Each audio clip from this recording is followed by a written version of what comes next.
आपके अवचेतन मन की शक्ति। इस सीरीज के आज के वीडियो में बात करेंगे कि क्या पुराने जमाने में भी लोगों को इस शक्ति के बारे में मालूम था। यदि हम दुनिया के शुरुआती इतिहास की बात करें तो पुराने अभिलेखों और जानकारियों के अनुसार सभी परिवेश और सभी संस्कृतियों के लोग ये जानते थे कि कहीं न कहीं एक ऐसी शक्ति है जो व्यक्ति की शारीरिक क्षमताओं को वापस लौटा सकती है, बीमारियों को ठीक कर सकती है और बाकी सभी समस्याओं के लिए भी कुछ न कुछ बेहतर समाधान जरूर से निकाल के लोगों की जिंदगी बेहतर कर सकती है। ये माना जाता था कि ये रहस्यमय शक्ति कुछ विशेष लोगों के पास होती है और विशेष स्थितियों में जागृत की जा सकती है। यदि इसे सही तरीके से जागृत किया जाए तो मानवीय कष्ट कम हो सकता है, कई बार खत्म भी हो सकता है। कई सारे पुजारियों, धर्मगुरुओं और इस तरह के दूसरे लोगों द्वारा ये दावा किया जाता था कि उन्हें कुछ विशेष शक्तियां मिली हुई हैं जिनकी मदद से वो लोगों की समस्याओं का समाधान कर सकते हैं। हालांकि कर्मकांड के तरीके दुनिया भर में अलग अलग थे।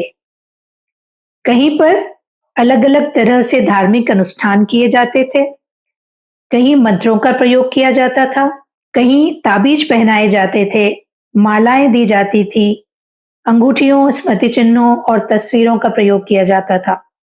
कई प्राचीन मंदिरों में पुजारी रोगियों को कुछ विशेष पदार्थ खिलाते थे जिससे लोग अर्धमूर्छित अवस्था में पहुंच जाते थे और ऐसी स्थिति में उन्हें सम्मोहन के सुझाव दिए जाते थे।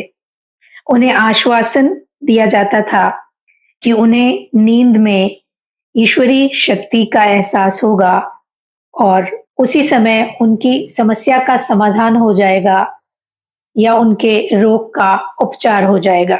इस तरह से बहुत सारे रोगी स्वस्थ भी हो जाते थे। प्राचीन समय के लोगों ने अवचेतन मन की अविश्वसनीय शक्ति के दोहन के कई कारगर तरीके निकाल लिए थे जिनसे वो उपचार करते थे।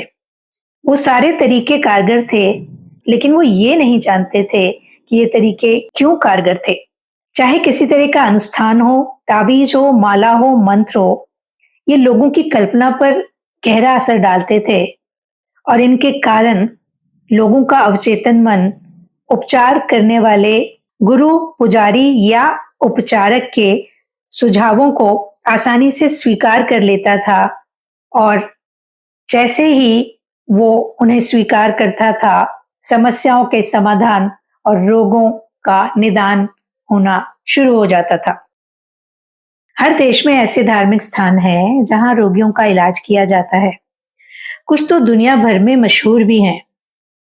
बाकी का पता सिर्फ आसपास के लोगों को होता है। हम माने या न माने, हमने भी कभी न कभी अपने जीवन में ऐसे स्थानों के बारे में सुना है। लोग बताते हैं कि वहां जाने से सभी तरह के रोग ठीक हो जाते हैं। ऐसा ही एक जाना माना स्थान है जापान में, डाइबुत्सु। ये धर्मस्थान पूरी दुनिया में मशहूर है। इसका मुख्य आकर्षण बुद्ध की कांसे की विशाल प्रतिमा है जो करीब 42 फुट ऊंची है। इसमें बुद्ध हाथ बांधे बैठे हैं और उनका सिर गहन चिंतन के आनंद की मुद्रा में झुका हुआ है। यहाँ पे सभी उम्र के लोग आते हैं और कई तरह का अलग अलग चढ़ावा चढ़ाते हैं। कुछ लोग रुपए पैसे चढ़ाते हैं, कुछ फल चढ़ाते हैं, कुछ चावल, गेहूं ऐसी चीजें चढ़ाते हैं।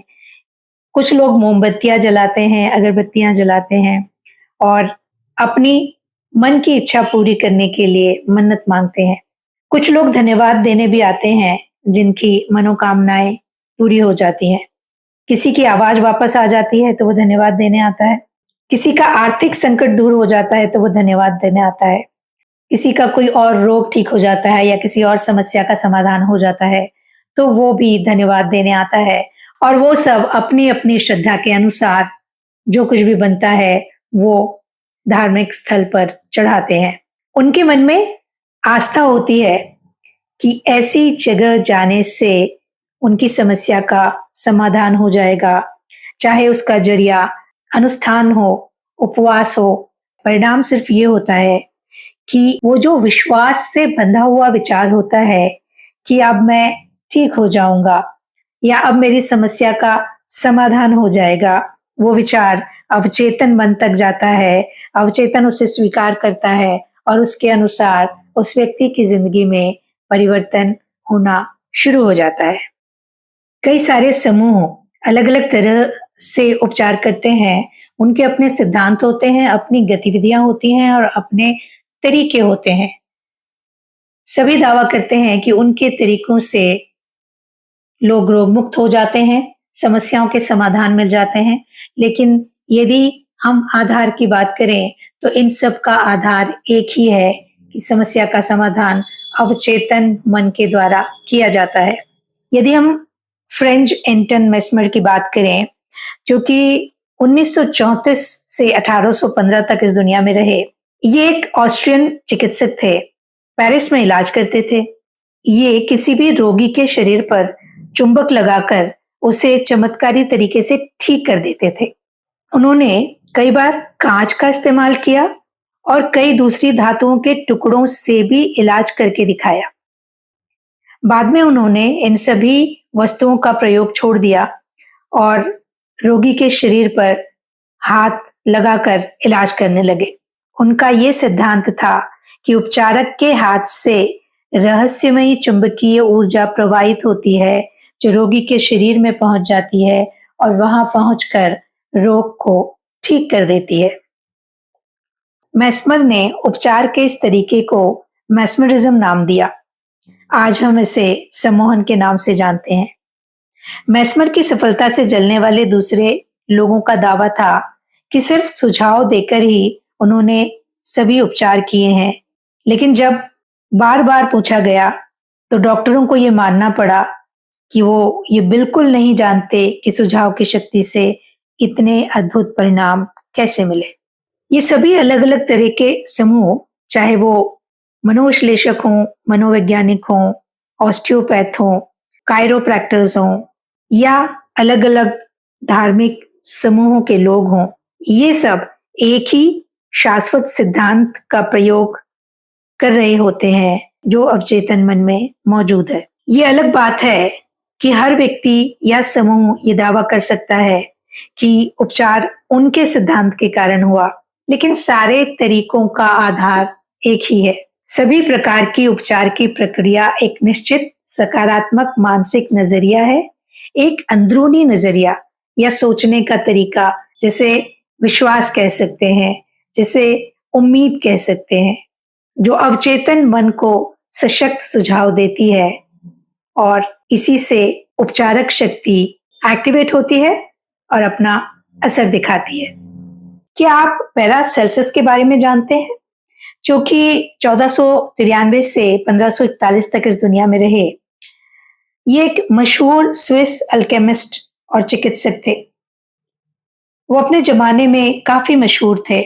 उन्होंने एक बात कही थी जो आज वैज्ञानिक रूप से प्रमाणित तथ्य है, और ये कुछ इस तरह से है: आपकी आस्था की वस्तु सच्ची हो या झूठी, आपको परिणाम समान ही मिलेंगे।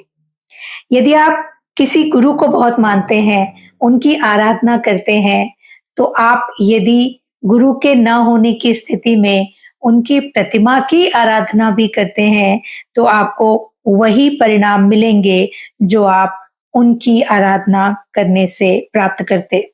इसका सीधा सा मतलब है कि आस्था चमत्कार करती है। पैरासेल्सस के विचारों को 16वीं सदी में इतालवी दार्शनिक पिएत्रो ने दोहराया। उन्होंने लिखा, हम आसानी से उन अद्भुत परिस्थितियों की कल्पना कर सकते हैं जो आत्मविश्वास और कल्पना से उत्पन्न हो सकती हैं, स्पेशली जब ये दोनों ही चीजें रोगी और उसे प्रभावित करने वाले के बीच में प्रवाहित हो रही हों। निश्चित स्मृति चिन्हों के प्रभाव से होने वाले उपचार उनकी कल्पना और आत्मविश्वास के प्रभाव होते हैं। दार्शनिक ये अच्छी तरह से जानते हैं कि यदि किसी संत की अस्थियों की जगह किसी सामान्य इंसान की अस्थियों को रख दिया जाए, तब भी बीमारों को उतने ही लाभकारी परिणाम मिलेंगे, क्योंकि उन्हें तो ये ही विश्वास होगा कि ये ही सच्चे स्मृति चिन्ह हैं। इसका क्या मतलब है? इसका सीधा सा मतलब है, यदि आप किसी संत में विश्वास करते हैं, तो उनके अस्थियों की शक्ति से आप अपनी समस्याओं के हल निकाल लेंगे। यदि आप किसी जगह के पानी के उपचारक गुणों पर विश्वास करते हैं, तो आप वहां जाएंगे और उस पानी को छूकर अपने रोगों से मुक्त हो जाएंगे, अपनी समस्याओं के समाधान ढूंढ लेंगे।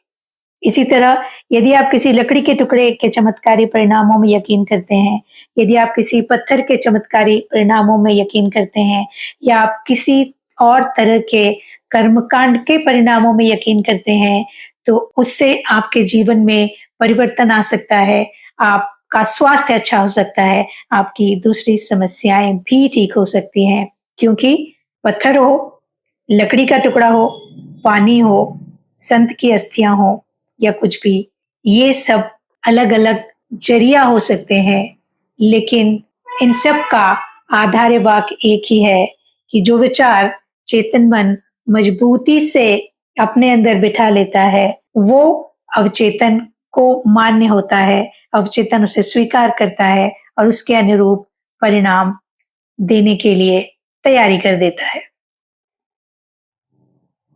और अब आखिर में याद रखने लायक बातें। नंबर 1, खुद को बार बार याद दिलाएं कि उपचार करने वाली शक्ति, समाधान करने वाली शक्ति आपके अवचेतन मन में ही है। नंबर 2, समझिए कि आस्था जमीन में बोए बीज की तरह है, ये अपनी तरह के फल देती है। तो अपने मन में अच्छे विचारों के बीज बोएं, इसे उम्मीद का पानी और खाद दें। आप देखेंगे कि ये वास्तविकता में बदल जाएगा। नंबर 3, किसी और के लिए प्रार्थना करते समय ये माने कि पूर्णता, सुंदरता और आदर्श का आपका आंतरिक ज्ञान किसी दूसरे के अवचेतन मन के नकारात्मक स्वरूप को बदल सकता है और इसके अद्भुत परिणाम हो सकते हैं। नंबर 4, सच है कि सारे रोग मन में ही पैदा होते हैं। कोई भी चीज शरीर पर तब तक प्रकट नहीं होती जब तक कि उसके अनुरूप मानसिक संरचना उपस्थित न हो। नंबर 5, सम्मोहन के सुझाव से लगभग हर रोग के लक्षण उत्पन्न भी किए जा सकते हैं और समाप्त भी किए जा सकते हैं। नंबर 6, उपचार की सिर्फ एक ही प्रक्रिया है और उसका नाम है आस्था। इसी तरह उपचार करने वाली शक्ति भी एक ही है और वो है आपका अवचेतन मन। अवचेतन मन की शक्ति को जानने, समझने और अपनाने की इस मुहिम में हमारे साथ बने रहिएगा। अगले वीडियो में आपसे फिर मुलाकात होगी। तब तक के लिए अपना ख्याल रखिएगा।